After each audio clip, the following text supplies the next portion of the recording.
Hi guys, and welcome to the part 2 of my video. I'm just gonna go straight into the question. Like I said, I put out a little question box on Instagram and people asked me a few questions, and I just thought it would be great to like answer them now, because since I've got the setup already out, my face is already beat, and I am feeling this scenery anyways, I might as well get into that Q&A. My first question was, let me open them up because I like wrote them down. How are you actually? I'm good. That's such a nice, yeah, so I'm good. I've been better, but I'm definitely like getting there. I'm getting back to my better. So I'm grateful. That's how I am. I'm grateful. Because even though like I might not know what God is doing for my life, I know He's working behind the doors and I have no clue what it is, but I know that He's working on big things for me. So I am grateful for the things that haven't happened, the things that have happened, and things that are currently happening. So yeah, that's how I am. I'm not gonna lie, I'm not gonna sit here and act like being grateful is so easy, because it's not. Most of the times I do get stuck in my head just like everybody else. Well, I hope not everybody else actually, and I forget to be grateful. But that's why I just wanted to answer this question and just say, like, you know what, I'm actually good. I'm in a very good space. I'm doing something that I love for a living. I don't work for nobody. I'm financially free to some extent, I guess. I don't have to work for someone for money. But yeah, so I'm in a very good space. I'm in a country that looks after me. I got my degree. I got my citizenship and everything. So yeah, like, I'm doing well. Yeah. Oh, that took a lot. The next question was how old are you? I am 23 years old. If you don't know, get to know. Yeah, I'm 23 years old. I'm gonna be 24 in October. I'm born October 15th, 1999, and I am a Libra. Next question is, how are you finding being a full-time content creator? I feel like if I was to answer that full on, we'll be here for a whole day, but I'm gonna try to answer it as little words as possible, and just like try to like have a conversation with you guys. But honestly, it's been up and down. It's been a roller coaster. It's been crazy. I feel like, you know, when you have a full-time job, you kind of just like, you don't have to worry about certain things, certain stuff, right? But when you don't have a full-time job, you have to worry about everything. Not worry, but you have to make sure you're across everything. So for example, when you have a job, like your employee pays you, your taxes are done for you, everything is basically so easy and smooth for you, and it's like, you know that as long as you show up to work, you'll be getting paid a certain amount of money every single time. You don't really need to like show too much of your personality. You don't need to evaluate yourself. You don't need to look half. It's important that you should, but I'm just talking about kind of like my experience when I was an employee compared to when I'm a full-time content creator. Like obviously you don't need to work, you don't need to stress about a lot of things. That comes at a cost, of course, because like you can't do what you want and when you want. You've got time to work and stuff like that, so it does come at a cost. So I'm not gonna sit here and think that it's like, make it seem like it's easy. One thing I can say is that being a full-time content creator is actually a lot harder than I thought it was. I feel like most people do look at us and they think that like, oh my gosh, like the influencers, they just take pictures for a living.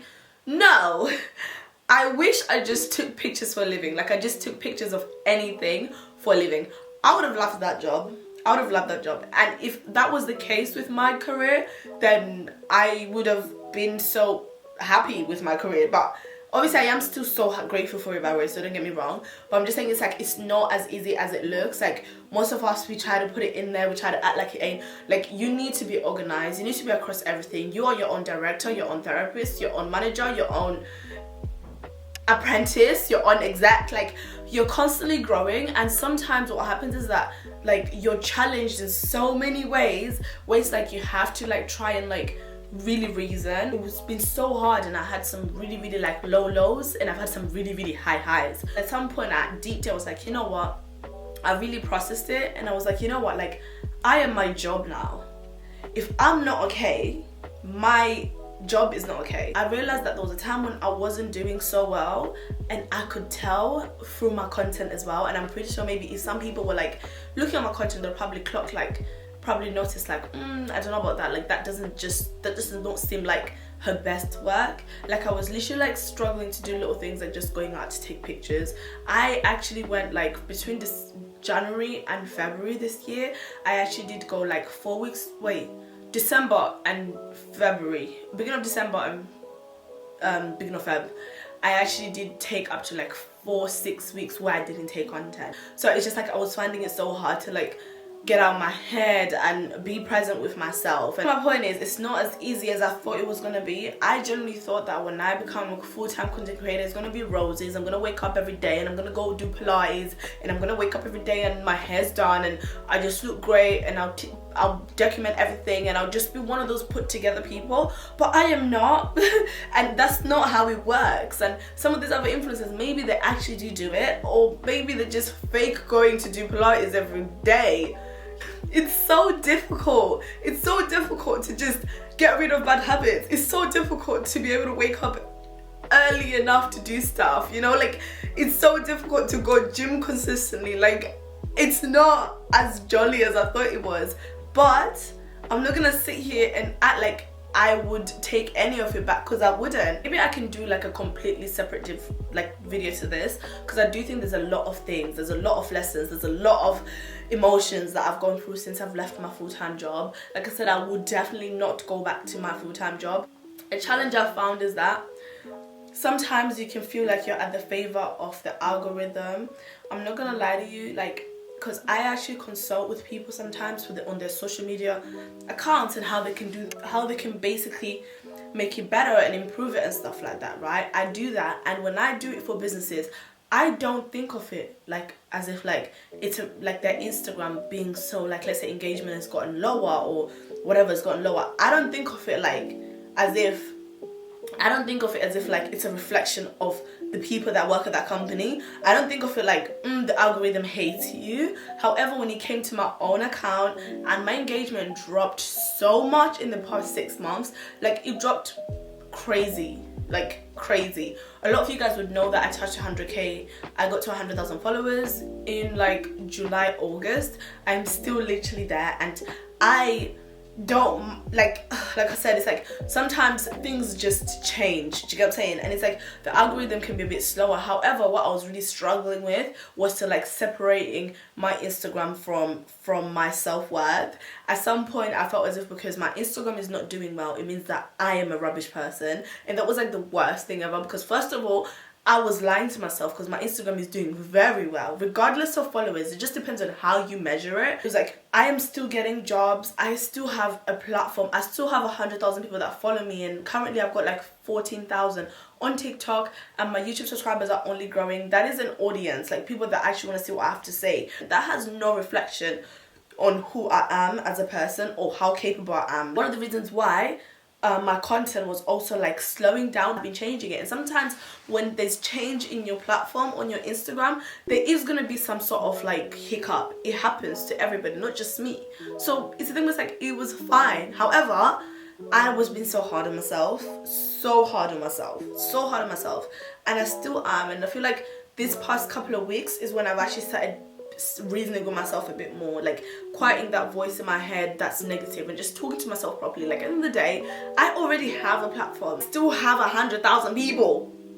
Do you know what I'm saying? I still have 100,000 people. My followers are amazing. They're always engaging my content, and I'm really, really grateful for that, because it's like all the hard work I put in, I know I've accumulated myself a really beautiful community of people that want to support me. What I've decided to do now is that I'm just going to literally take my content the way I want to take it, do it the way I want to do it, regardless of what I think the algorithm is going to push or what's going to perform well. Like I feel like it's okay for me to evolve and for me to be different. I just got tired of creating content the same way I used to create like for the past 2 years, when I'm clearly not the same person I was in the last 2 years. We're two different people, and I feel like as I'm growing, my content needs to show that, and that's why I've kind of changed up my content a bit more. But yes, that was a little summary on how my content creating journey has been going. But yeah, so I will go into the next question. I can't believe I just waffled that much about it. How is your mental health currently? I actually put these questions next to each other on purpose, because I felt like as soon as I start talking about my content creating, it's gonna like kind of reflect to some extent how my mental health has been. I have had really like a couple of struggles. At the beginning of the year, you know what, I try to be open about this as much as I can, but at the beginning of the year I did find out some news that were very literally, like, I was doing so well. I feel like I thought I had patterned myself to a certain level, and then at the beginning of the year I found out some stuff that I didn't know that happened to me. Well, not to me, but like that happened to someone I lost my mother, my biological mom, when I was like 11. She died, and I found out some information around her death and how it happened that I actually didn't know. And it was, I can't talk. Let's put the drink down. Okay, we take one more sip because we're getting emotional, and I just want to be honest. I don't want to like pretend like I'm doing so great and I'm so good, but my mom died, but like now it's been like how many years? I can't even like look at the I'm so bad at talking about my emotions. It's so ridiculous. But so my mom passed away about 12 years ago now. 12, because 2011, 12, 10, maybe 11, maybe 12. It's, yeah, 2011, so it's 12 years. 12 years ago, it was a time when I actually lived in South Africa, and I was in Zimbabwe as well. Zimbabwe and South Africa. And then I literally moved to the UK. I moved to the UK like 4 days after. It's weird saying it out loud, but yeah, I moved to the UK 4 days after. I literally remember going to my mom's funeral. I didn't see my mom's grave. I remember going to her funeral, and but like how funerals are done in Zimbabwe is very different to how the UK might know funerals. But I remember going there, I remember being there. It was a 3-day funeral. That's how set out how long our ceremonies go for. It's literally from the time the person passes away. They have the day where their body's taken to hospital and like to the mortuary and stuff, and then the second day they bring their body in a funeral in a coffin to the house, and then it spends time in the house, and then